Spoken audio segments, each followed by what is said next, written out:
So Nate's like that one guy at the family reunion when you're growing up that your mom just kind of doesn't want you to be around by yourself. It's like he drinks a 12-pack before he arrives, so nobody thinks he's an alcoholic. So he just has to drink like 3 or 4 beers while he's there just to like keep his level. That's so true. Which is kind of how his car is built. But, you know, God. that's okay. He's been doing a lot of work on it lately, which, you know, let's be honest, it needed it. One of the coolest things, you know, he started out, it's known as the shark car, painted it gray, put the scary teeth stickers on it and everything. Unfortunately, now it looks like a baby rhinoceros that doesn't have its horn yet. Because he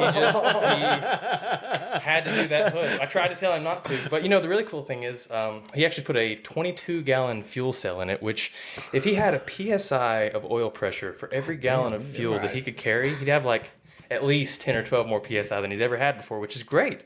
So, you know, he's really making leaps and bounds. But, man, Dawson, oh, my God.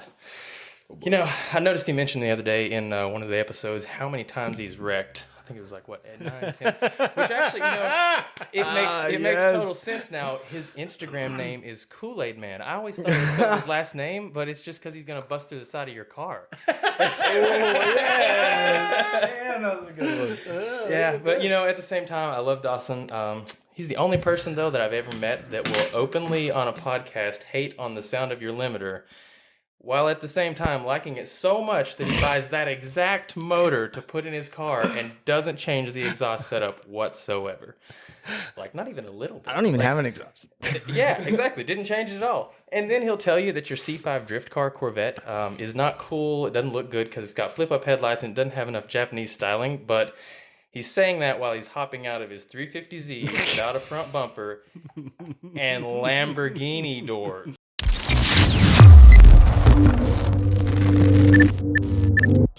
You got it way worse than me. I don't know, man. Yeah, there's gonna be a kit soon. God damn it. That was great. That was killer. Well done. I'm You write that surprised you today? memorized Yeah, that. today. You wrote that today? Yeah, it took me like honestly no time. He told me I should write it down, and I was like, oh, okay, I'll do that.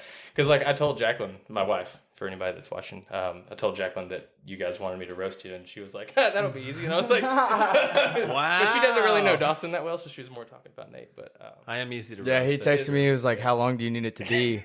And I was like, I mean, like at least 45 seconds to a minute. He was like, "Oh, okay, that's cool. I just wanted to make sure I didn't go too long because I could talk about Nate for like 45 minutes." I was like, "Fuck." it's not because like there's anything wrong with Nate. It's just because I guess like out of our little group. It's funny, I probably shouldn't say this now that I've said all that. Nate and I are actually the most similar. I feel like that's true. It's the truth. Like Nate and I are actually the most similar, and we've probably spent the most time just he and I together one-on-one out of the group. And so like I just have more of his little quirks and things in the back of my head that I can easily pick out. And then like it's not like he hasn't made an entire library of memes about just me. So like That's it's true. not even unfair. Yeah. That's true. It's super, super reasonable, and I don't even feel bad about it. I don't feel bad about one thing I said. I'd say it again. Nah, I shouldn't. Fuck him. Shouldn't. God damn it. No, that was great. That was killer. That was good. Mine's so like lukewarm compared to that. Mine's like nice. Oh well. We figured we'd do that for when we have guests on. Yeah. But I guess welcome back to the #1 Drift Podcast on YouTube. I'm Dawson. I'm Nathan. And I'm Wesley Cloud. All right. Wes actually just did his first Pro-Am season. Sure did. And we'll get into that in just a little bit on how that kind of happened and what it took. Yeah, lots to talk about. But first, want to announce social platforms. We are on TikTok and Instagram. So if you want to see shorts, little tiny clips, go follow us there. Most of the audio platforms, all major ones. So Spotify, Apple Podcasts. What else is it? What else are they? I think Samsung. Fuck, I don't know. Whatever. They have their own now. Wow. Yeah, I know. That was weird for me too. These days. But we introduced you, so fuck that part. But at the end of the podcast, we will again do speaking on some comments. Some good ones, some There's some weird, good ones. There's like, some positive feedback. weird ones. There's a But lot. Yeah, there's a lot of weird ones. There's this one guy. He just keeps posting cereal. what the fuck? So he'll Oh yes, appreciate I the did milk. see that. Huh? He'll appreciate the milk. Yeah, He'll he be will. my fan. He will. He He'll like probably me. will love you. There was But- some dude DMing us earlier today that had their name was just a loaf of bread or some shit, wasn't Yeah, yeah. it? I don't know. yeah. It's just so weird. People people are are weird. People are funny. But that dude's like on his like 23rd or 4th comment. I counted. He just says cereal and puts a little cereal emoji. Huh. And he did it on my personal page before we started the podcast. And I don't remember what I said back to him. And now he's just doing it all the time, which is funny. Bad. Hell. All right. So, you. Me. All right. So, obviously, we'll get to the Pro-Am stuff, but we both know you've been in quite a few different motorsports, per se. So, just kind of run through some of the motorsports background you have, where you came from, stuff like that. I have been around a lot of different motorsports. I've been very fortunate. From a very, very young age, my dad has been into motorsports as well. That any of you out there that have friends, family, or close family anyway, that's into motorsports, you probably know. It becomes a family thing. So I grew up very interested in. I had a cousin that was a little bit older than me that was racing motocross. That was kind of my first real interest. My dad rode dirt bikes, this and that as well. But so I really, really wanted to ride. I proved to my dad that I could handle it by riding a bicycle around and around and around like my driveway. I don't know why I thought, like, I was 4 years old. Like, I thought that was, like, Dad's gonna see this and like he's gonna know. He's gonna be like, yeah, that kid needs to be on a motorcycle. But I mean, in a way, it worked. Like, I still have that first XR50 that I had, and so I rode, and motocross was the first love, kind of, which led into being around just by chance, kind of. Motocross tracks in the South are typically near dirt karting tracks in a lot of cases, and so I just happened to see a lot of dirt karting going on, and my dad, kind of in the background, was moving away from the motocross thing and really wanted to be a dirt super late model driver. And so he started doing more of that kind of stuff. And I was around the dirt circle track scene a lot. And so obviously young me at about 8 years old was when I started. That's what I wanted to do then. I always just was kind of chasing to be like, doing whatever my dad was doing, so much so, his racing number is 59, mine's 95, it's just 59 flipped, which a lot of people think that it's just because my birth year, I was born in 95, but that's really not the primary motivation. I could have been born in the 80s, there would probably still. I didn't even know that. Yeah. So, fuck it. Yeah. So, dirt karting, the little alcohol sprint carts, TDKA, WKA series, for, a couple years, moved more out of that just because of family situations, a lot of stuff going on. My parents were divorced. Motorsports were not exactly allowed in the parenting agreement. So I had to take a lot of time off. Really, really, really took a lot out of my driving spirit, if you will. Because, all of you drivers out there, that's all we really want to do. There's not... Sure, we all have to have the jobs or whatever that fund it, but we all just want to go drive a race car. And for someone to just say no, just on the basis of, kind of basically maintaining control of a situation that really didn't have anything to do with me. It was more between parents, outside of my situation. So that kind of ruined what I had going on, but I was able to maintain, just to be able to be around it. And then finally, I was able to drive more and then do more on the asphalt type of thing. The SCCA and the various driving schools that I've done. How many? I don't know, 3 or 4. Who funded that? The driving schools? Yeah, was that on it just depends on which one we're talking about. So I've paid for a few of them. My dad's actually done that for me as gifts in the past. He got me he got me actually some private, or paid for half of the private track time I did with Chelsea DeNova out in Oregon this past October. Just things like that I've always done, like, along the way between whatever motorsports I've been doing, just to grow myself as a driver. Like, there's no point in stagnating and becoming comfortable, whether you're the best rallycross driver, the best whatever. If you don't, at least explore the other disciplines, you're shortcutting yourself, really. So I've just kind of never said no to an opportunity to drive something, whatever that may be. So that's, that kind of leads to, like, why I've tried so many motorsports. I may not have participated long term in a whole lot of motorsports, but I've always been around people that were willing to let me hop in something for whatever reason. I feel that. I don't know why. But, and again, through college, was just kind of time off because, I'm 18 years old now, getting into college. Daddy's not going to pay for motorsports anymore. At least I didn't want it to be that way. And, he probably would have helped me out to some extent because, I did grow up very fortunate. And a lot of people outside looking in that know me from growing up probably would have expected that for me to go through college and keep doing whatever I wanted to do, but that's just not how it worked. I went through college and I worked, and I set myself up to be able to do it long term, because long term means you have a facility, you have a truck, a trailer, things that you need to get there and to do the task. A lot of people kind of forget that getting into it. There is infrastructure involved in motorsport if you want to do it for an extended period of time. So, I kind of use college to go to college and do what you're supposed to do and learn. And there's Dad calling right now while I'm talking about motorsports, of course. Answer it. Yeah. Answer it. Okay, that'd be fun. Yeah, fuck it. Hey, Dad, you're on the podcast. What's going on?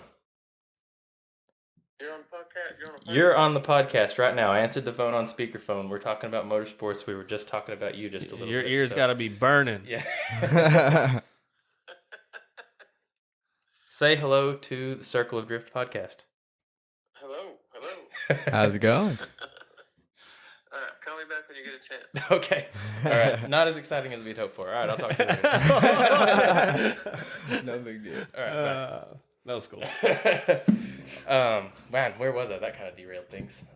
My bad. Yeah, Nah, you're good. I just thought that would be a cool clip. No, yeah. We hoped for it. I do want to throw in really quickly. I got to let my dad drive my drift car at the last round. I saw Oh, that. shit. Dude, he throws Really? down. So his Really? dirt car experience did kick in, and it feels right to be sideways. You throw it, and it just feels right. Yeah, That's how I felt right getting into drifting. Damn, that's sick. And he got to go out and do a couple laps. I really kind of had to push him to do it. I was surprised. I think it was just because he didn't want to like it so much that he had to have one. Like seriously, I really think that, and unfortunately, I think that might have kind of happened on some level. But no, he did really well. It was Comes like home with I was C7. super proud. It was one of the happiest times I've ever had. I have photos Hell of it. yeah. One of the best memories ever. But back to, I think I was talking about college, kind of time off everything. Finally got my situation together, basically where I owned a house, owned a truck, owned a trailer. Within I think it was 2 weeks of owning my house, I bought my first drift car chassis. Like there was no time between. It wasn't like Didn't waste any fucking like there was a time. plan. I'm on it. And I immediately started working on it over the winter and was at the first event coincidentally with Sir Nathan over here. That was so random. Yeah. I don't want to break up your story, but remind me, because that was the most random fucking thing that's ever happened. And I didn't even know them that keeps happening. point. It's not just something that stopped at that event. No. We run into each other weirdly all the time. Dude, 3 a.m, 1 a.m. one time at a gas station. I'm like, dude, walking in Lowe's one time. He's like, what the fuck are you doing here? I was like on my lunch break at work. Dude, it's weird. Suit and tie kind of walking into Lowe's. It struck me as odd. was Honestly. very odd. Dude, I work like 70 hours a week. Like, I gotta go do shit on my lunch. I'm like, With dude, his I need fucking fucking I need suspenders on and lumber and everything. shit. So I'm going in there. I'm like, hey, I need this much, and they're like, what are you gonna use? I was like, this truck idling outside. And I'm like, someone's gonna have to, help me, and then they'll have to go get somebody. I did run into him. Walking over in there. looked like the ominous. Yeah. Making fun of me. You were driving his drift car. I was driving my drift car, but I just needed like a little thing of self-tapper screws. Why? Who needs a truck for that? Why I would you agree. not drive your drift car if all you needed was something you could put in your No, I completely I'd do it if mine was street legal. You need your street legal. That's part of the. And yeah, I need to get it. Gotta keep it. I can get it. Yeah, I Gotta can get live it. in We'll the figure that communities. out. Dude, Don't require Missy insurance. Hoover is like a really close friend of mine. I could get that. She's car gonna help me today. out with the FC too. I'm telling I you, gotta get a dude, title for that She one loves also. me. Yeah. Anyway, But- I keep getting off track. You guys are horrible at letting me talk. I'm horrible at talking because you make me talk about other things that are not on subject. That's the beauty Apologies. of the podcast. That is As you were. No, it's okay. I mean, I guess I don't have that much stuff to say. Honestly, we started drifting basically at the same time, and I knew from the first time I got in a drift car that was what I wanted to do. I was kind of using that college time, to not. Well, even though I wasn't in motorsports, I still participated. I started a YouTube channel. Some of you may have seen that. It was TN Speed TV. It's still like on YouTube. I just haven't created any content in a long time. It's just not really where my focus is anymore, and I'm trying to get back to where I have a mix of that because I think that's important, especially trying to get further partnerships and stuff to create a motorsports brand for myself. But Do you have any vision of going back to social media eventually, especially as you get up higher? And oh yeah, absolutely. I mean, my wife does photo and video for a living, so we have between the two of us, we have all the equipment to make great content. And she does make great He's the content. fucking for man herself. with Yeah, the just plan, son. bragging about the black magic camera. Yeah, I'm well, jealous. I mean, she makes great content for herself. I mean, she's a YouTube famous drummer, and she's way cooler than me, and that's fine. But So like She we is can pretty much. we can help each other out in such different ways than a lot of couples can, which is really cool. Like we've worked out to where it's, you know, just by chance we do these things that are very complementary of each other, and she enjoys what I do and I enjoy what she does, and it works out very well. But Do you find that important when it comes to competing? oh yeah, man, I've through different motorsports that I've been around, I've witnessed and just through third party heard of so many problems stemming from, I guess what you're referring to is kind of that relationship dynamic, but so many problems stemming from the relationship dynamic that prevent a driver from driving or prevent somebody from doing motorsport long term or end a marriage or whatever. And that's only because I think that there isn't that kind of thing. There's not like a level of involvement on both parties. I think as long as both people can enjoy what's going on, like you can do that long term. And what we have, you know, she is my biggest fan. She's strapping me into the car now. She's getting my Hans device all settled and everything. And like, she just picked that up so fast, even though she has no motorsport background whatsoever. And she's just happy to do it. She just loves to basically be became part of the pit crew. Yeah. And just That's really dope. from what I can see, genuinely from the bottom of her heart, just enjoys seeing me do what I love to do. And it's the same for me. I get to, in our little guest house thing, we have her drum studio set up where we film all her content. I get to shoot for her. Yeah, I've seen some of it. And just, That's it's pretty like cool. so much fun. Like I just get to watch her be awesome and do these cool things with these drums that like I can't do. And like, yeah, I just like to watch people do things that I can't do anyway. So I can sit down and beat a drum, obviously, and stay on beat. I'm fairly musically inclined, but I just can't do what she can do, and she can't do what I can do. And like, we appreciate that about each other, and like, we help each other achieve what we can. I mean, I'm wearing a shirt and a hat that she had professionally designed for me just because she wanted to, not because I asked for it, not because she thought like it had to be done, just because she genuinely thought like, oh, I can do this. I'm good at marketing. I can help with this. Like, and she set up a whole website, which I'll tell you about that later. I wish that was relevant right now so I could mention that on the podcast, but we'll have, you know, shirts, hats, stickers, all that kind of cool stuff. But it's just like a different dynamic than I've seen a lot of times. And I think it takes a little bit of work on both parties to just make sure that, you know, there's a little bit of just mutual respect, and everybody has a role and everybody's content. Just, you know, if you Kind just of feeding off of each if other. you just expect that, you know, if you just expect your wife or your girlfriend or whatever to just show up and just be your cheerleader all the time and don't really like involve them and just, you know, leave them sitting off in a chair or whatever while you're working on your car, that's not going to be long term. That's just not like, that's not going to work out for anybody. Nobody, you wouldn't want to do that with, if it was some other situation, nobody would. So just a little bit of common sense and respect. That's all it takes. I think That's good. that is an important part. Oh yeah. Well, what, like, so far, what was I guess your favorite motorsports you've done? I Would mean, you consider drifting? yeah, no, drifting is definitely my favorite one. I mean, Yeah. it combines a little bit of everything that I've done. It's asphalt grip, kind of. It's asphalt sliding, obviously. Yeah.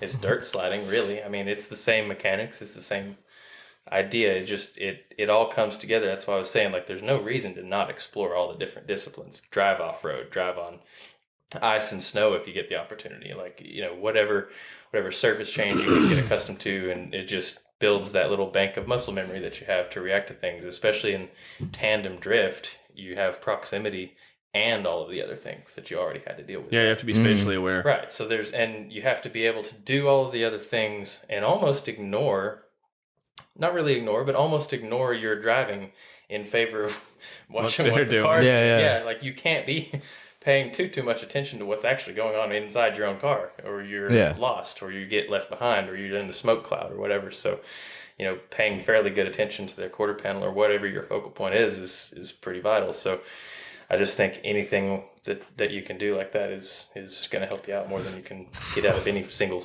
discipline. Which motorsport that you tried did you not really like that much?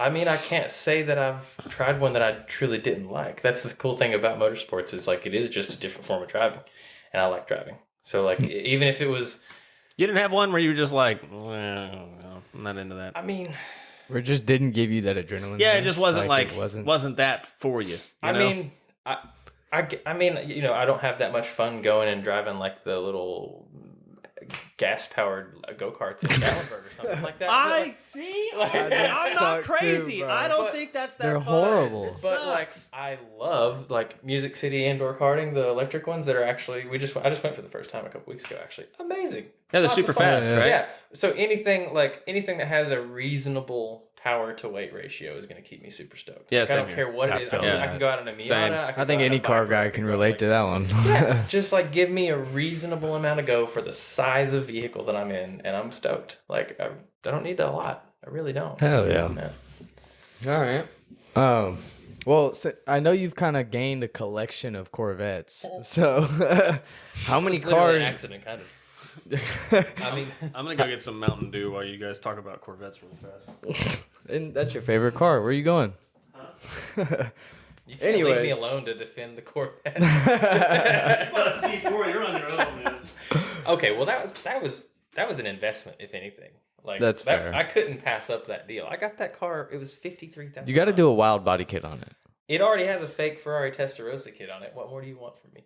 I mean, Okay, it's I pretty mean, I can cool. give you that Like, one. I That's just- fair. That is. I Pretty just cool. have to like get it looking right. I have to redo some fiberglass cracking stuff. I have to fix all that and paint Every it. Corvette.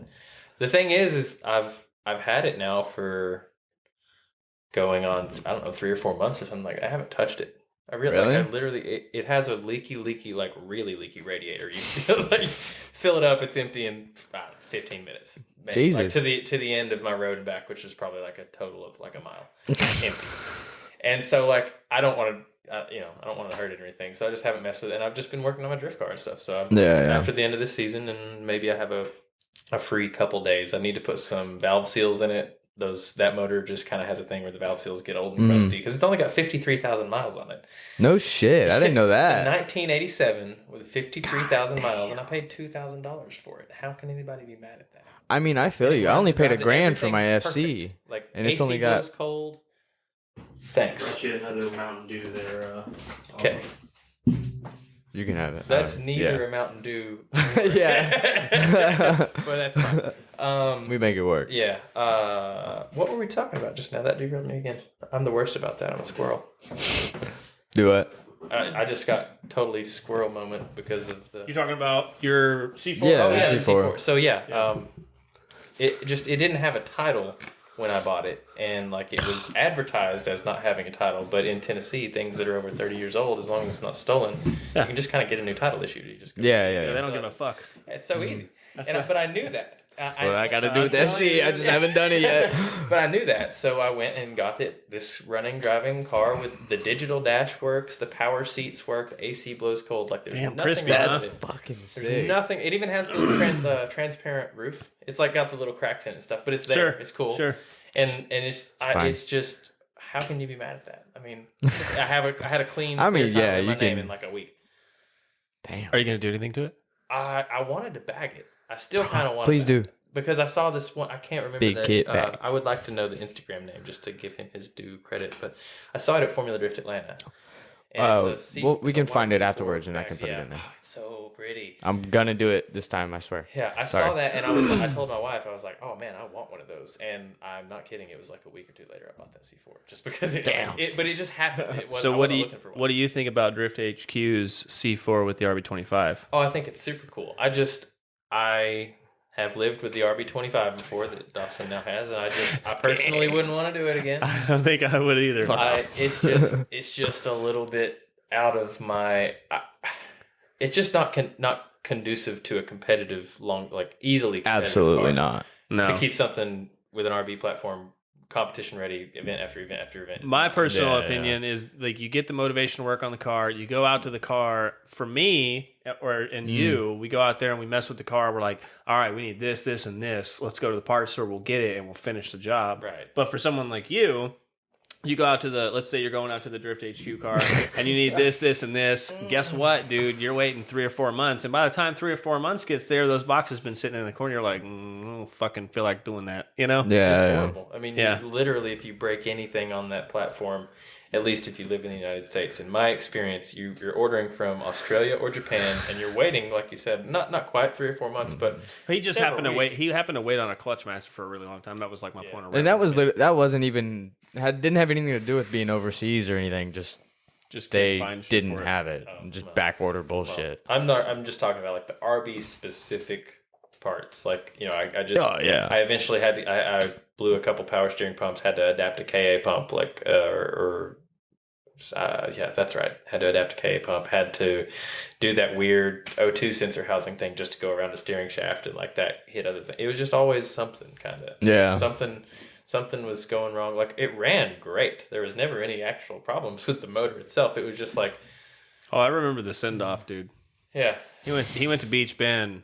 Look at me. He went to Beach Bend. Dude, he did like 11 laps in a row. Just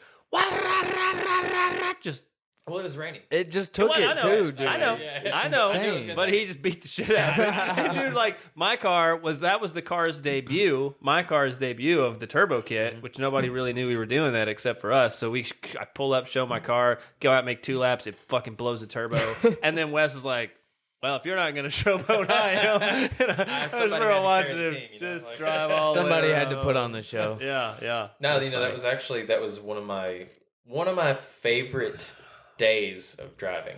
That specific day, just because of those laps and stuff, it was just so fun to me to just like let it. It helps having the crowd at Import Yeah, Alliance. yeah. I've always loved Beach Bend events when it's Import Alliance specifically. Which what actually that I'm glad this came up.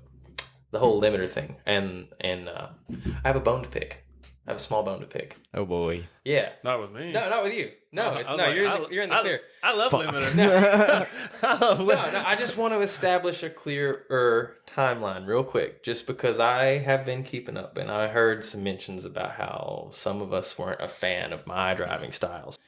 I did pay attention to the earlier episodes, and I did notice that some of us don't, or at least say they're not fans of my driving style. But I just I just want to touch on that a little bit, but I also want to establish a more clear timeline for what you were talking about here at the beginning. So like I do did want to have be the clear. timeline. There was a timeline Did of you? talking about like when I did this or that or whatever. I started out with no angle mods for.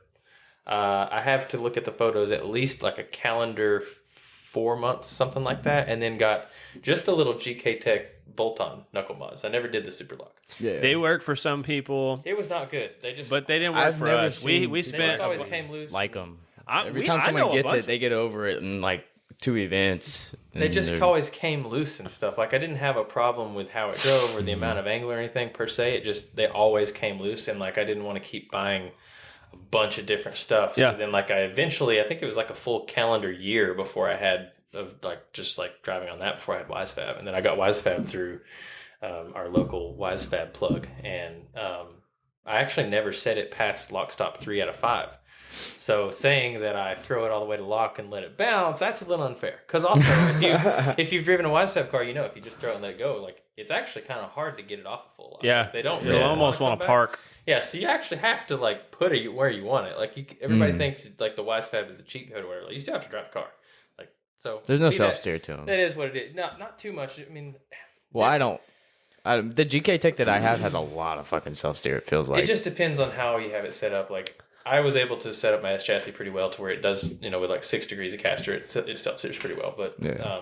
but like, and then the limiter thing, like, come on, come on. I enjoy the limiter thing. That was just to give you shit, really. But But other bone number 2, I have to take up from a boy Brandon, real quick.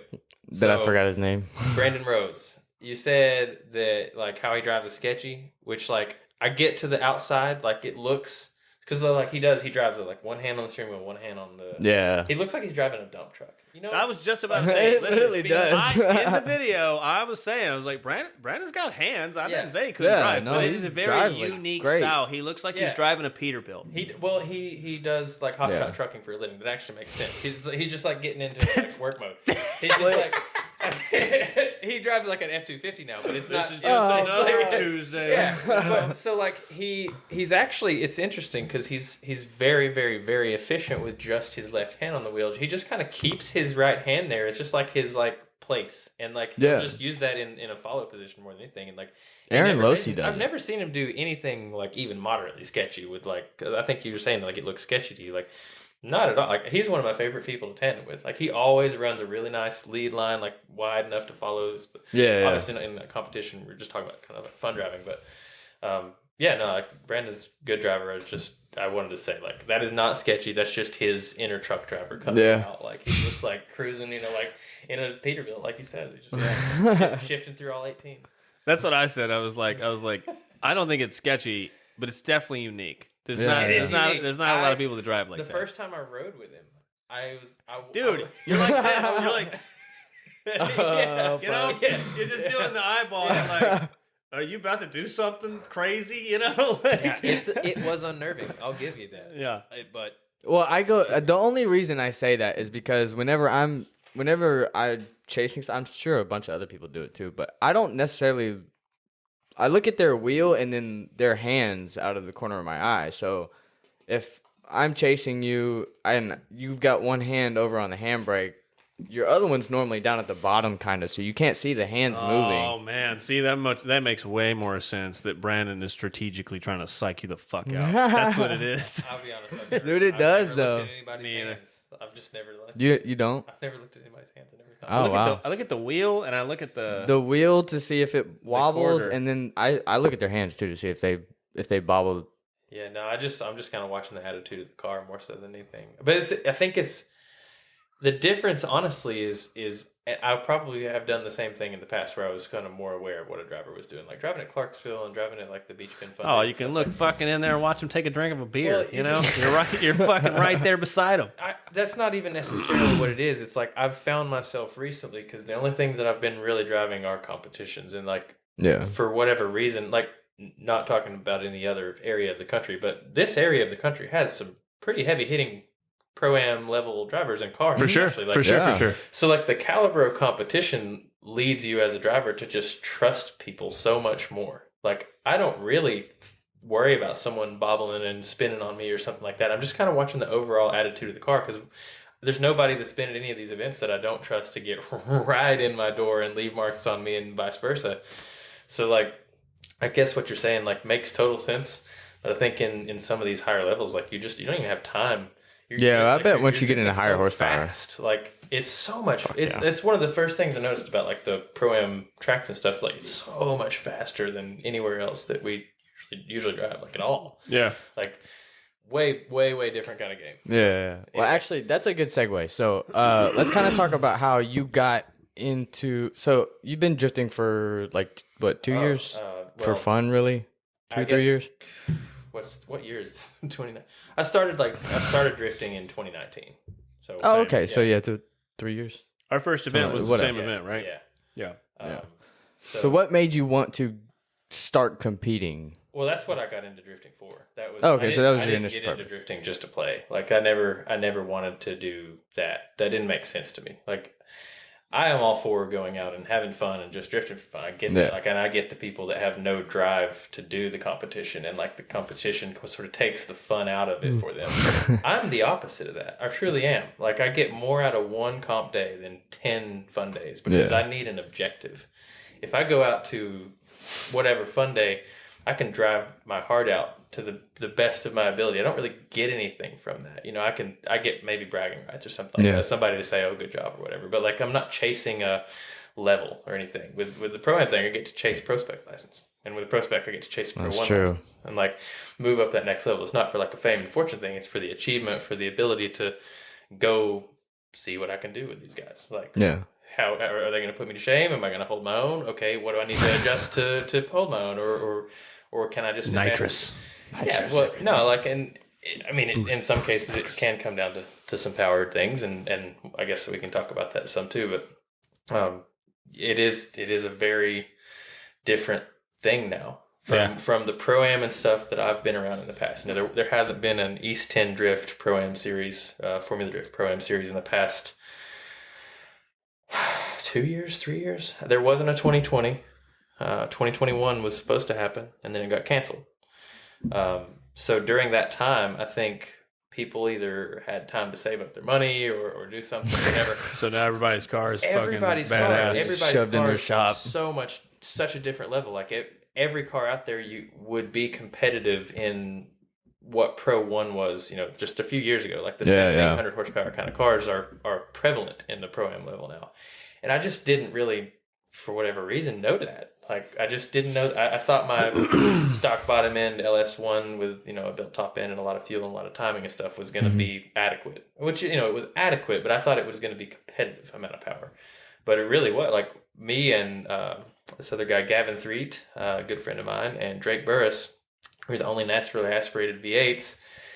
And I was the only naturally aspirated V8 without a nitrous bottle because Drake had a nitrous bottle and so did Gavin. So you were the most underpowered. It was bad, but like at the same time, I did. You still qualified pretty good, right? I was able to qualify very well, and I was able to lead well, and it just, you know, hit all the zones and everything. It just in the chase, I just couldn't keep up. Like I just couldn't. I would get gapped from the line basically, and then either sacrifice the line, run really, really shallow, try to catch up, or try to run a good line, just get lost in the smoke cloud. Like that's really what it kind of ended up boiling down to a lot of the time. And so the goal for this off season will be to get more power and just be able to keep up. I don't want a wild, crazy 1,000 horsepower Pro-Am car. That doesn't make sense. We can only run a 255. Yeah. That I don't get. Like I don't get the people that have the supercharger and the bottle in Pro-Am. Like that doesn't quite compute. Are there a couple boys that do it? Yeah. Full Sanders, baby. Trial by fire, baby. I don't know. That's crazy. It works. It works. Yeah. But, you know. I've thought about putting it on my car, but to be honest, it's like my car is already so much for me to just try and get my arms around just by itself that I'm like, every time that I have, the, you know, because that's what it is, dude. Nitrous is like a little, you know, it's like a little thing in your head. You're like, I could do it. It wouldn't matter. It's like 50, you know, 50, 75 shot. It wouldn't matter. I could do it. And it would be a big flex. You know, you start getting in your own head about it. But in my head, I'm like, yeah. You think I didn't try? Between rounds, I just couldn't, like, logistics-wise, like, I didn't have the time to get the parts, to get it on, to get it tuned, to do all the stuff. I wanted to. I was going to put a bottle in. Oh, I just didn't. Damn. Yeah. But it just, you know, it didn't work out. And ultimately, I want to keep the car healthy to finish out the other stuff. We still have LS Fest this week. I don't know when this airs. It might be the previous week when this airs. LS Fest 9th through 11th, then the Riverside 10K shootout on the 24th, 25th. And that'll be the last event for the year for me, competition-wise. And then I can do stuff like that. Like I don't do the mid-season power adder thing that you preach. I just don't do it. Do you think it throws you off mid-season? No. I don't worry about me learning around the car or anything. I just don't want to change. Like the car is gonna start up. Like I can go any time of day, anywhere. Yeah, turnkey starts, car. It's good. It's good. Everything's good. I'm gonna add some context. The mid-season power adder joke is because mid-season, Chris Anderton blew up my car. That's true. That's a good excuse. He Okay. did blow up your car. You had to do something. It's not his fault, right? It would probably have blown up on me, and I'm not upset about it. But the only replacement block I had was a 5.3, and I'd be goddamn, I'm gonna go back out with less power. And so I had a turbo kit that had been sitting in the corner of my house for like, you know, the plan, dude. You can go back on Instagram till 2013. The plan was always turbo LS. Eventually.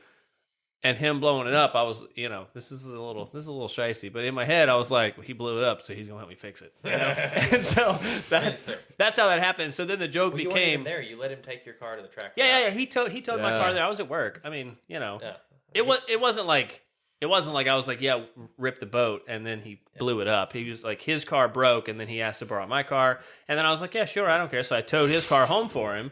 And then I will never forget. He texted me at 10:04, and he said, I put a new oil change in it. I filled it up full of brand new ethanol, which in my head I was like, man, I always get ethanol from the same place. But then I was like, don't be a coward. It doesn't matter. So I didn't think anything about it, right? So I said, fucking send it. And I sent that text message. About 11 minutes later, he said, okay, I sent it, and it broke. And I said, how broke? And he texted me back in capital letters, big broke, and then sent me a piece of the block in his hand. And I was like, oh, man. And so in my head, I was like, all right, we're going to go turbo LS now. And so the joke was that it took us 2 or 3 weeks to put that together, and everyone made fun of us because they were like, oh, fucking Cosmic Garage doing mid-season power adders. And so we turned it into like this big meme thing. And so now whenever somebody's car doesn't have enough power, or if it's acting up, whatever, someone in the chat will be like, mid-season power adders. Like we're all going to get together and going to do something, you know. Anyways, that's the joke. I'm sorry. I just wanted to add a preference, you know. Oh, yeah. Well, actually, what would be like some enlightening moments throughout the season that you had to face? Like that. Enlightening, oh man, That's a good one. The whole season was a learning experience. That's what I wanted it to be. You know, I wanted to either be shown I was ready or shown that I wasn't, and I wanted to see, you know, what I needed to do to get there. Yeah, sometimes you need to get humbled. Yeah, no, definitely. You know, basically, I learned. I think I still believe that I'm totally there. I don't think that the car quite was. I think I still obviously need a lot more seat time and more that kind of caliber competition seat time as much as possible to really make that something that, you know, every time I go out, I'm fairly confident in the result kind of thing, which is obviously what everybody shoots for. But, you know, I just learned so much about the management of the whole program. You know, if you can keep yourself as the driver out of as many things as possible, it really keeps your head in a better space. You know, a lot of guys, you know, obviously it depends on what you have to do what you can with what you have. I'm fortunate to have a few people around me that are willing to help me out, and you know, obviously I cover their lodging and whatnot, and they kind of get a free trip to the races. But still, you know, having kind of crew to do things like get your tires to the tire guy to get changed, or get your safety equipment geared up while you go put your suit on, stuff like that, to where you're not right about as soon as you get in the car having to Take your mind off. Take your mind off, flip it on and off of driving mode to take care of all these tasks that really can be handled by just one or two people. And so having those people in place kind of ahead of time is really important. You know, people's schedules can change and stuff like that. So just having that really solid. And I think it would probably depend on the driver, but I learned the importance of a spotter. I never really understood for drifting specifically why spotters were so important. I understand it for races that cover larger amounts of distance and take places over longer times and stuff, or maybe where you are not in visual proximity of all the drivers of all the times, and you just need information and stuff like that. But drifting is such short, you know, relatively short battles, and you can always see one end of the track from the other and everything. So I never quite understood what all could be done, but Willie Culver is an amazing spotter, and just the way that he's able to tell me little bits of information before and after a run, because he's so good at watching what all the other drivers have done all day, and he kind of keeps it in the back of his head, so I don't even have to know.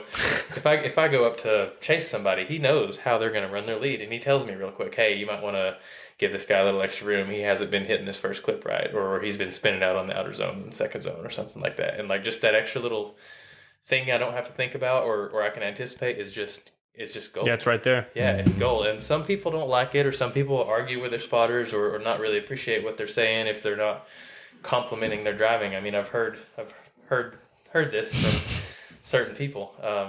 Who are they? Tell us. Nah, we're not going down. Oh, come on. I'm not that guy. I'm not doing that on the podcast. No, I'm friends with everybody, and I'm going to keep it that way. At least I think, for the most part. I don't really have any bad relationships in the drift community per se. There's people that I guess aren't really huge fans of me, and I'm not huge fans of them. But I don't really. It's a little harder to find in the drift community.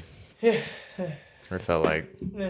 Yeah. I mean. I don't know. A lot of people hate me, I feel like. You got that one right. I mean, you're a polarizing.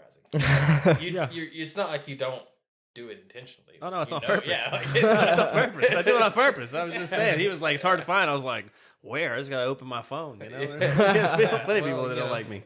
There's different levels to everything. But like I said earlier, it's funny that we are so similar in a lot of ways, but that's one of the ways that we are different. I don't seek to get the reaction from people and stuff. I'd rather just kind of. I think it was that I was homeschooled. Honestly, I think I'm a little bit broken on the inside. You know, probably. And the two every now and then, every now and then, I just want to. It's probably the difference. I just want to Poke the bear. Yeah, I just want to see what's going to happen. What are they going to do? You know, I don't know. I just I like people.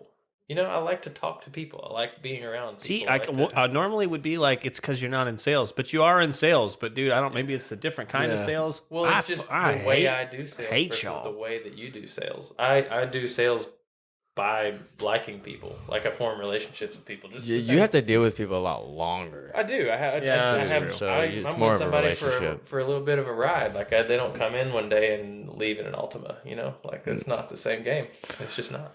And they're not gonna complain to me that their seat's ripped. You know, like they're gonna call a plumber. That's true. You don't have to facilitate the fucking fix. That's You chose the wrong industry. Dude, I know. Fuck. I got cussed out by a guy today. He got mad because he couldn't get approved. He. Yeah. Your fault, bud. Sorry. What was I supposed to do? Am I supposed to just be like, well, I apologize. Make sure you come back in the next 3 or 4 months and we'll try again. Or should I have told him like I did, where I was like, what's wrong? You can't get approved? You know? Like, it's not my fault. It's not my fault. Pay your bills. Sometimes I gotta pick between doing something that I love and paying a fucking bill that probably wouldn't have like, it doesn't matter. Just that kind of stuff. That kind of stuff just drives me crazy. People that just They're like, take always it out the on the ones to be salesperson. the most mad, You know? too. I didn't do anything to you. People are nuts.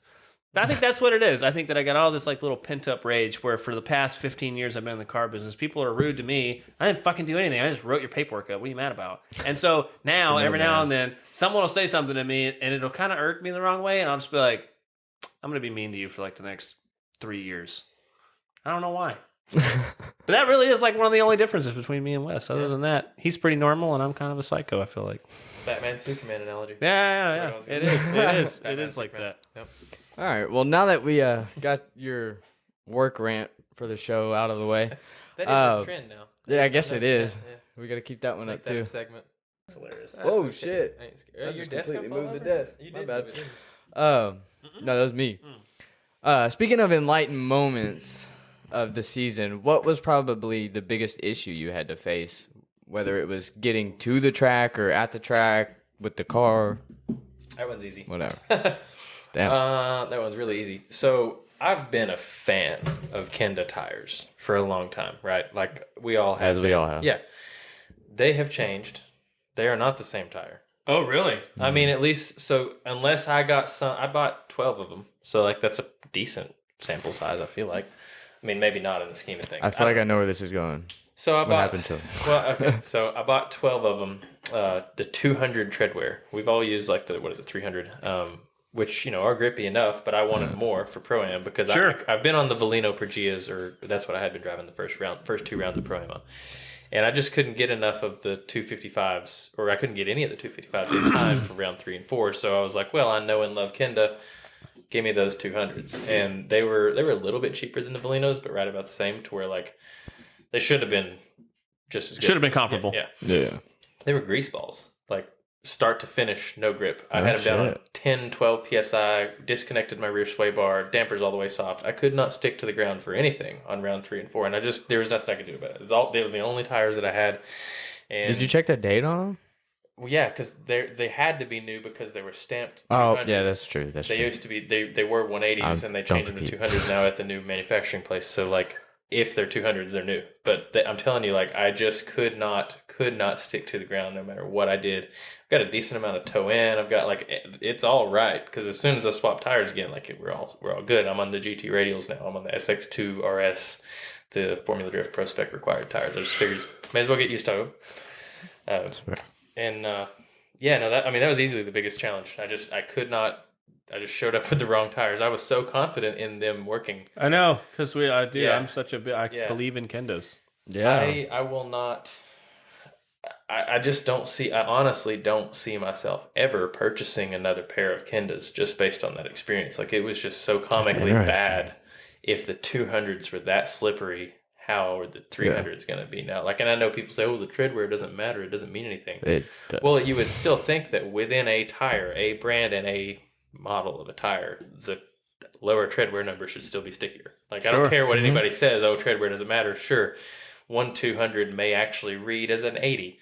Like, yeah, but still, if it's the same brand and the same tire, and they offer 2 different treadwears, the lower number should be stickier and softer. And it just, in my experience, was totally not the case. Dude, this is I mean, I did everything Because I got could to do. use the 255, but it was the 180 treadwears before the new tire tariff and everything, and those were phenomenal. Right. So I haven't they gotten to used use the 200s. I'm just Damn. I tried everything. I tried them mounted in the correct rotation. I tried flipping them for reverse rotation. I was on low pressure. I was on high pressure. I was on, like, I tried scrubbing them. I tried not scrubbing them. I tried heat cycling them and taking them off and then putting them on later. I mean, I literally, like, Brandon and I were going through all these different things because he's kind of like a tire guy. Like, tire and alignment stuff is like his thing. And so, like, we tried everything that we could come up with and just could not make the car stick to the ground. Like, it was just That's crazy. horrifying. So Fucking Kenda slander. I love it. I mean, it's gonna be sad. awesome. Yeah. All right, clips. God damn It's it, sad. Kendall. He's coming for you. I mean, if you guys can fix your tires, see that's the sticky part to get into the tires. When you're driving in Pro-Am and you have aspirations of going to Pro Spec, you really don't do yourself any favors to use any tires that are not the Pro Spec required tire. Because if you were to get a deal with Kenda or something, and you were the best driver in the world, and you just went and slayed Pro-Am, and Kenda was like, "Ooh, I like that guy," you're the life of your partnership is limited. As soon as you advance out of that level, that partnership is useless to them and to you. So I just don't see. Well, you wouldn't win anyways if their tires are. Well, yeah, if they don't stick to the ground. And, I think there was a couple other people at the same rounds that were on Kendas. I've ran Kendas for 3 years, and my car has never once broken an axle. And that's a stock diff, stock axle car. Yeah, well, that's not a ton of grip. But what? It's just proving that doesn't have a ton of grip. That's what I'm saying. I'm saying, like... But those are the 300s. Like, I get that. And yeah, I know. But probably, still. 20-something pounds of pressure? Yeah, you're 18, 20, okay, something like that. We're talking about 200s at 10 or 12. Still couldn't get them to bite. Nothing. I mean, and you can see the sidewalls were rolling because, like, it was getting chewed on every surface of that tire. Like, they were squatted down. They were as flattened as they could be and still stay on the wheel. Yeah. Huh, like, and I had everybody trying to help me. Like, everybody saw what was going on. Like, the style judge, who is Nick Novak's spotter in Pro 1, he came up to me. He's like, "Dude, you're ice skating. Like, what's going on?" And I was like, "Man, I can't fucking fix it. Like, excuse my language, everybody. I've tried not to do that on this podcast, but it was just seriously one of the most frustrating things because it was out of my control. I could drive a car. I really can't. Like, I could drive a car. I promise everybody. Like, that kind of There's thing. nothing more frustrating. I don't suck. I swear. Something you can't control. Throwing the car through the clipping point, like just like throwing the car expecting it to hook and it just keeps going the direction and literally like center punch the outer zone marker and that happened like I cracked an over fender because of that, just multiple times, just driving how I'd been driving the first 2 rounds. I came into those with a lot of confidence. I came in round 3 and 4 with a lot of confidence, thinking I was really going to build on round 1 and 2 and make those rounds really, really good. Yeah, make it count. It just didn't go that way. I just did not.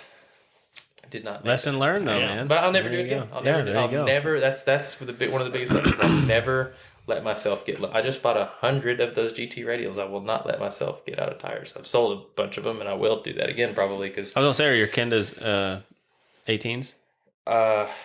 Do I have Kendas? Yeah, my Kendas are 18s. I'll probably buy a couple off you. How many? Wait, how many? He's like, have as many as you want. Fuck.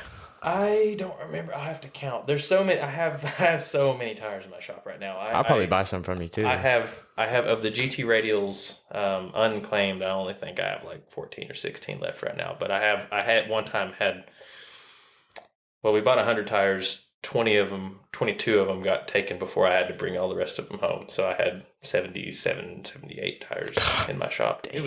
And I had to unload all of them by myself and stack them. Why didn't you just wait till I got off work? I told you I'd come help you. It had to be like it had to get done so I could load my car into my trailer to go do that Power Nationals competition. Like I didn't really have the option, unfortunately. Sorry, no, it's not your fault. I didn't have time to wait. But and before you fuckers get in the chat and say they just talk trash about Kendas and then he has to buy some, my car is almost finished and I don't care whether or not they're grippy or ice skating. I need to test my car out, and Kendas last a long time whether or not they have grip or not. So that's why they did last. Same shit, because I Even the know 200s that's why they still did probably last. are greasy, is because they last a long time. But I just need a set where I can go out and make sure I'm not going to catch on fire and die. my car will break before the first set of tires goes done. Oh, shut up. Probably. What's the next topic? A inline fitting will fucking bust or something stupid like that. I guarantee it. I'm not too confident. I built my inlines. I mean, This is a good one. nobody is. Yeah, I never no. am, dude. It sucks. We already asked him that. I hate. That's my least favorite thing to do when working on cars is to make AN lines. I do not. I bought trust- every tool I could to make it easier. I don't trust It my still AN sucks. lines. I don't know Me why. either. I've never had. Dude, one and I that- have 25 feet of it on my car. Yeah. Me And- either. I think I'm going to constantly Thick burst into boys, flames. too. Yeah, I got, Like, dude, there's a 10 10 inch, there's a 10 AN garden hose feeding my rails. And every time I'm just like, that's a lot of slack. What if it broke and then sprays fuel and then it blows all and then I'm 22 going to gallons die? of it. Yeah, I would just die, Yeah. I'd go out like a man. Game, I guess. So how'd you place overall? I was for the points of FD Pro, I'm overall 3-way tie for 11th. Okay. That's pretty First year, good though, for that's your not first bad. season. Yeah, That's not bad. Let's see. I qualified. Gosh, I really should remember that. I qualified 3rd or 4th one round. I qualified 5th one round. One round I zeroed my first qualifying lap, but still ended up qualifying 9th. And then one round Is that where you hit that's where you spun or what? Yeah. One of the times on those bad tires, I literally just annihilated the first outer zone marker.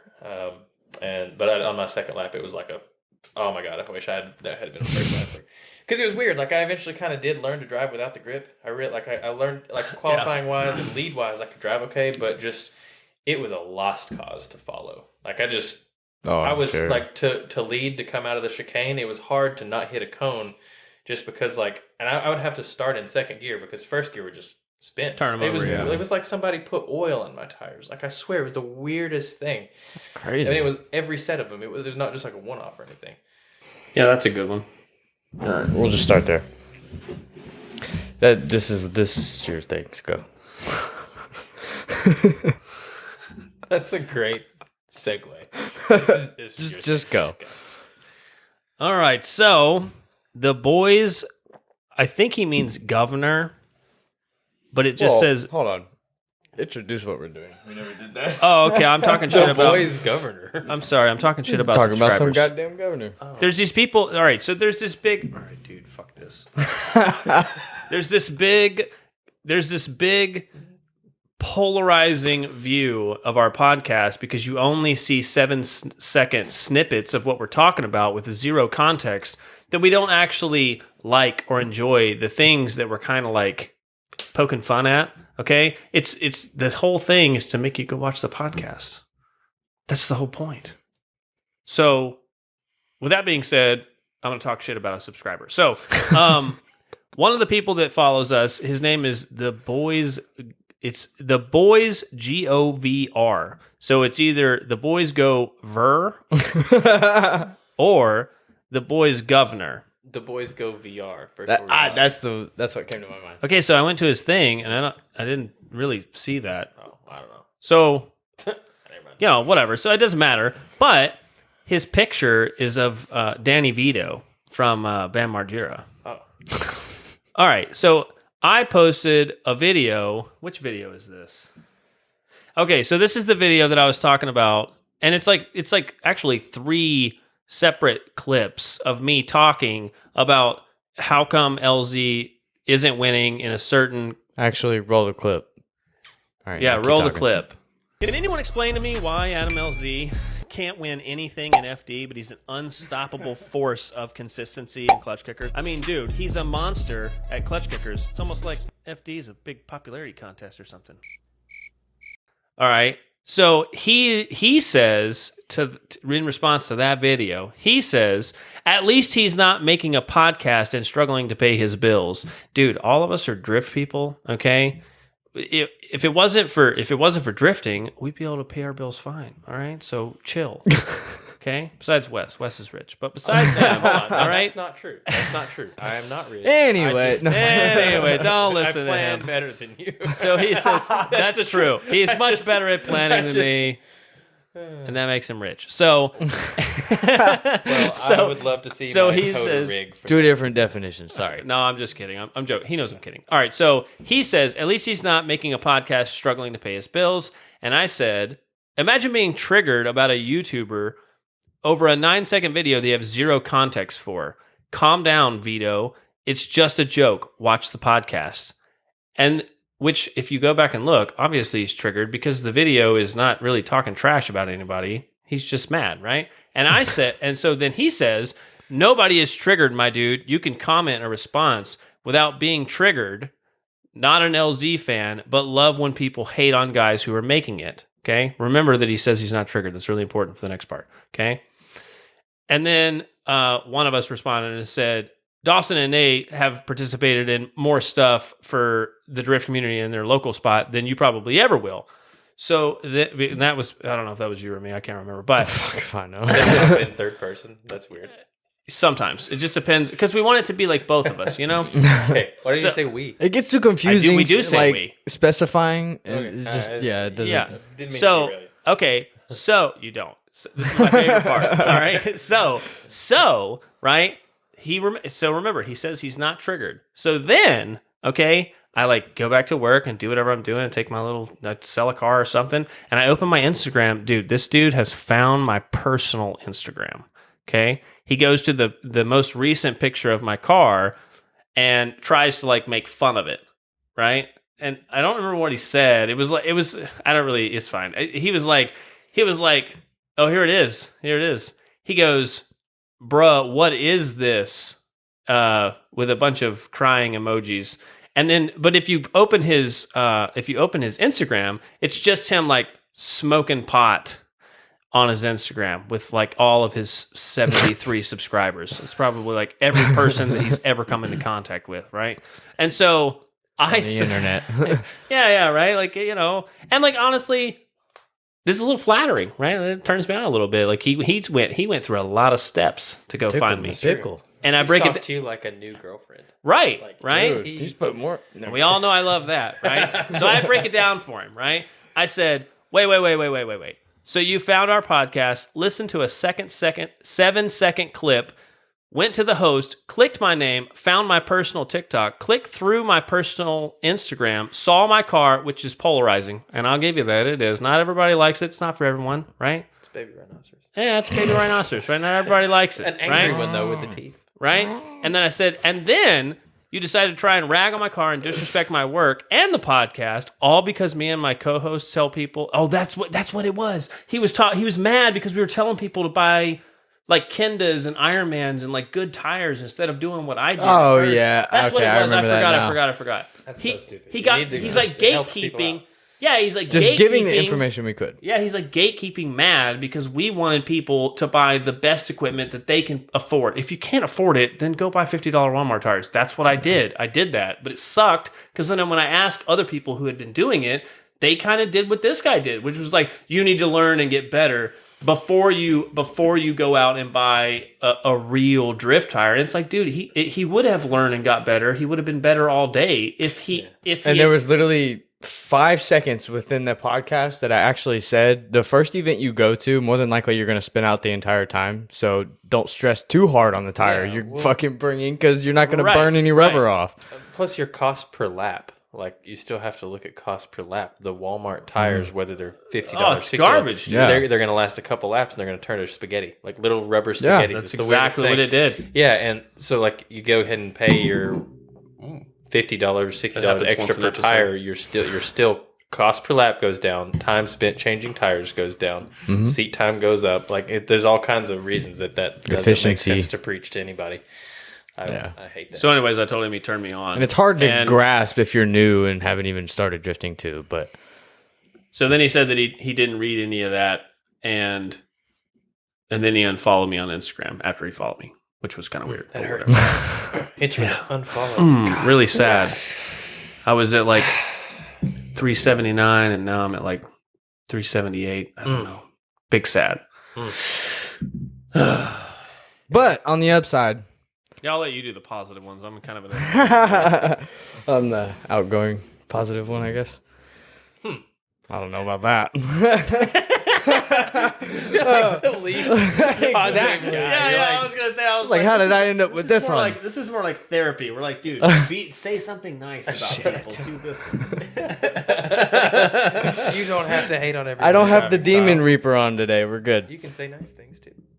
No, this is a good one. I don't like to. People suck. Anyways, but on the upside, talking about the tires, we did have someone reach out. His username's pretty hateful, but he says, I.hate.bmw. You go, guy. You go.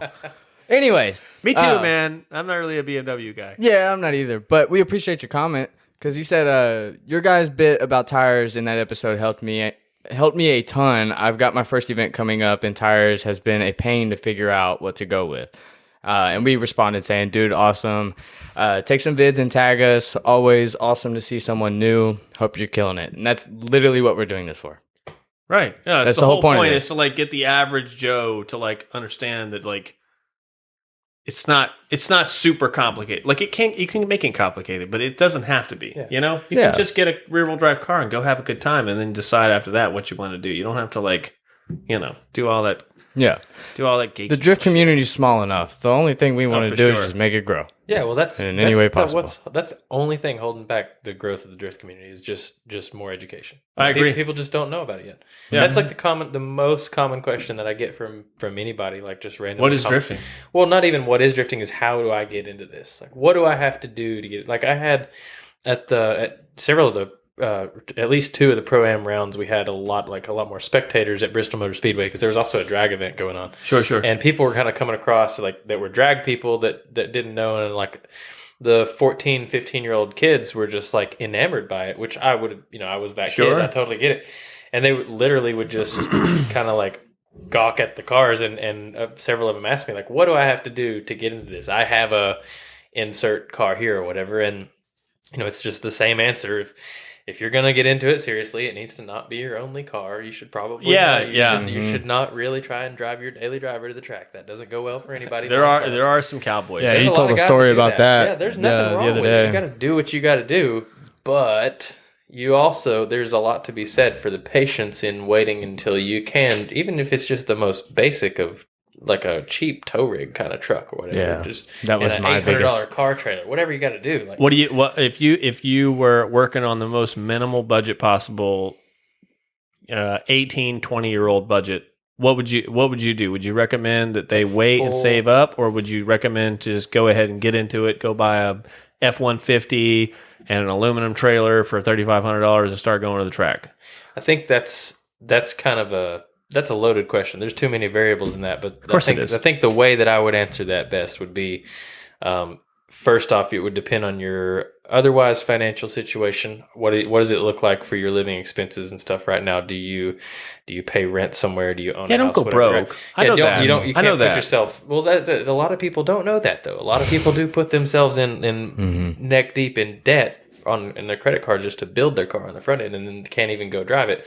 I promise it happens in all forms of motorsport. I've seen it. It really does. And like just people get bitten by the bug, so to speak, and then they're not there otherwise. I think the most important thing is to get yourself to, at least you have some kind of facility, whether you rent it, you own it, whatever, some place to work on the car that you don't have to constantly Go to be your asking. buddies. Yeah. Okay, that's actually a good one because you asked me this the other day. So, when it comes down to building your car, do you think it's more important to have a nice and neat like shop to build your car in, or getting the car done with the shop that you have? I guess. You just like, if you say the shop that you have, as long as you have a shop, it doesn't matter what's in it. As long as Stop the cap, bro. Well, I mean, Mine's just motivation. well, there's like reasonable amounts. Any size space can be organized, and you do what you got with that space. If you have to store some things that maybe you don't use all the time elsewhere, so be it. But as long as you can fit the car and the tools that you're working on it with in that space, you're good. Yeah. You can build the car.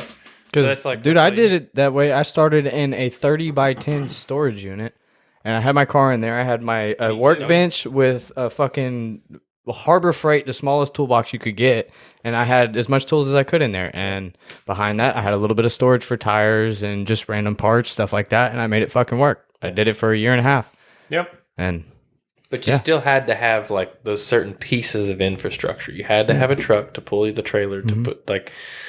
There's all these things that have to be in place. So You can rent a trailer though. you can rent a trailer, and I did that for a while. That's how I started out. I was gonna Everybody say, thinks, me oh, I too. would I've definitely always had say all a this truck stuff, is like- more important than a trailer. Oh yeah, Oh, way more. for sure. Yeah. But at the same time, you then put yourself in a lot of different situations where, like, U-Haul trailers specifically are Garbage. they're not fun sometimes, especially if if it rains. The ramps only get cool really thing slippery. about them is the fender falls down. That is nice, but they can be on certain like weekends and stuff. They can be hard to get. So if you don't plan plan your weekend right, you can have everything else ready to go and then not have a trailer. It almost happened to me a few times. It actually did happen to me one time, but because I did start, I bought a truck and I had just bought a house and I had a small shop and everything to do this all in, but I just didn't have a trailer, and that wasn't a realistic thing to have the car built and to do the trailer and stuff at that time. Like I was still sort of like, I had just bought a house and I had just bought the drift chassis. I don't just have infinite money to just go buy those things, and I'm not trying to take out loans to do all this stuff. That's where people go wrong. But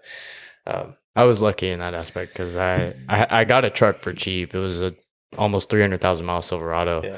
But I knew people that had a trailer, and there was a dude in Murfreesboro that had 3 of them, that he had a business literally just renting trailers, campers out and all that. So I always had access. Yeah, they were open trailer. Yeah. Yeah, Ben lent me Open his. Trails Rentals. Actually, Ben still lends me his. sometimes. David Crutcher. You remember? Yeah, Open Oh, Trails yeah, Rentals. Yeah. Oh, duh. You just said it. Yeah. Sorry. Yeah. Long day. Whatever. That's okay. Well, I started out with, I went and picked up my drift car with a U-Haul rental trailer, and I did that for the first little while, and my goodness, it changes your life if you can own an enclosed trailer. That's like, That's the next step. that is a key, beautiful point. Really? Towing with one's not a little bit more annoying? Because you need a diesel and shit, don't you? Yeah. I mean, I towed my enclosed with my gas truck and just didn't really do it well. But assuming you had a diesel truck, like just to be able to put stuff inside and not get rained on and not like park overnight somewhere, and you can lock it up and hopefully your tools won't walk away. It's just a lot more usable. Yeah, if you have an open trailer, it's nice to have at least a camper top. Yeah. So you can close. You gotta have stuff some up. place to put things out of the weather, electrical power tools. That's one and thing stuff, that I was always worried about traveling for drift Mm-hmm. events, keeping my truck and trailer at a hotel. I don't have anywhere to just lock shit up. I kept my tools inside the truck, but like my spares, all that stuff, it's just out in the open. I would put locks on the Maybe you actual can buy fucking my enclosed ratchets. trailer, 'cause I need a bigger one. Yeah, there we go. I don't have room. I for, need a like, diesel bunch of truck. spares and stuff like I should. But It's a Tesla thing. Yeah, like, perfect. I mean, we can. Fuck it. Well, he watches it. You actually watch the podcast, right? Yeah.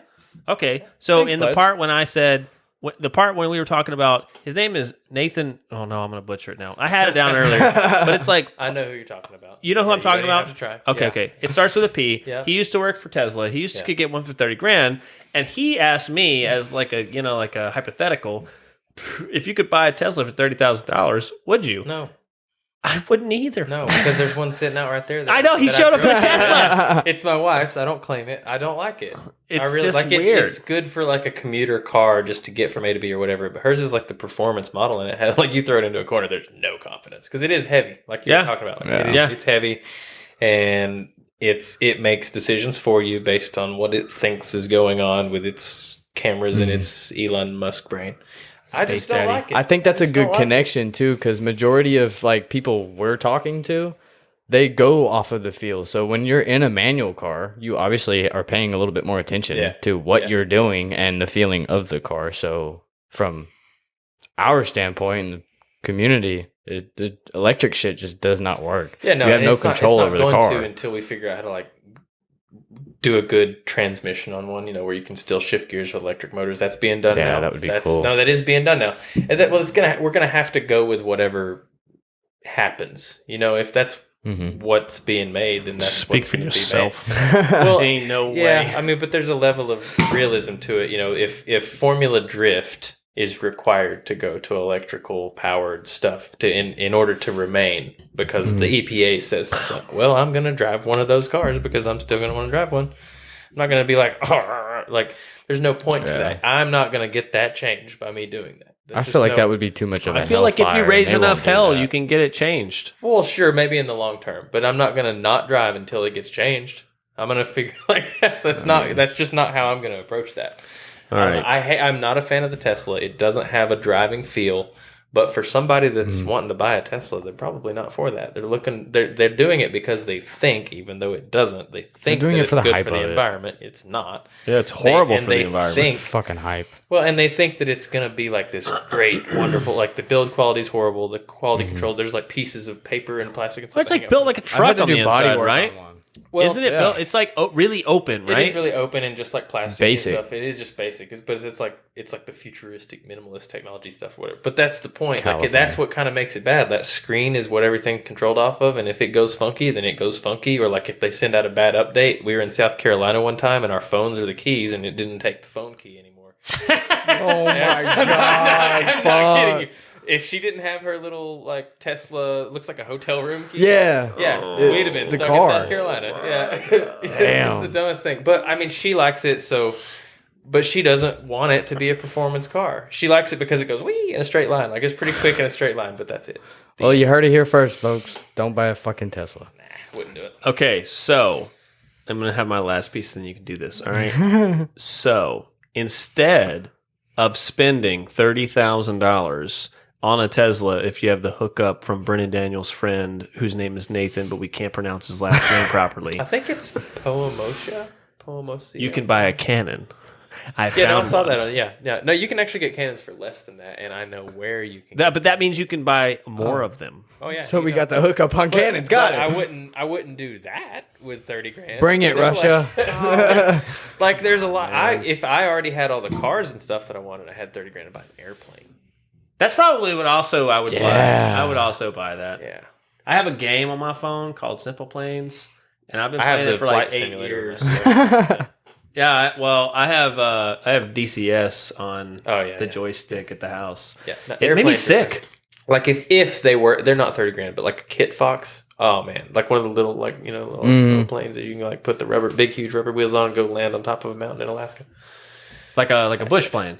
Yeah, but like they have the shortest takeoff and landing. Oh, I've Like, seen 'em. Oh man, it's so cool. Yeah, They're not like any like long distance like endurance plane or anything. You just go fly around. But I think That'd be that's awesome, what I though. mean. Yeah. Yeah, that'd be fucking sweet. I'll do that. Yeah, All right, yeah. rack them off. Well, I guess that's it for this one. So if you enjoyed this, got anything out of it, let us know in the comments, and go ahead and smash the subscribe button, hit the like button. Instagram, TikTok, go ahead and follow us there. Where can they find you at? You can go follow me on Instagram at Cloud Motorsports. That's about the only place that I'm super active these days. I am going to be rebranding my YouTube channel to more fit me as a driver instead of me as like a content creator. So just go follow my Instagram to pay attention to that. That'll be more coming in the future. But yeah, at Cloud Motorsports on Instagram. I'm actually I'm very active as far as responding to comments and messages and stuff. So if you got any questions about drifting as a whole or my car, my driving, anything about getting into Pro-Am, by all means, reach out. We're more than happy to help. Hell yeah. Well, don't forget to hit that bell so you don't miss the next episode. And we actually have a really special guest coming in the near future. Hopefully You mean soon. I wasn't special? I'm sorry, he's way more special than you. Just kidding. But yes.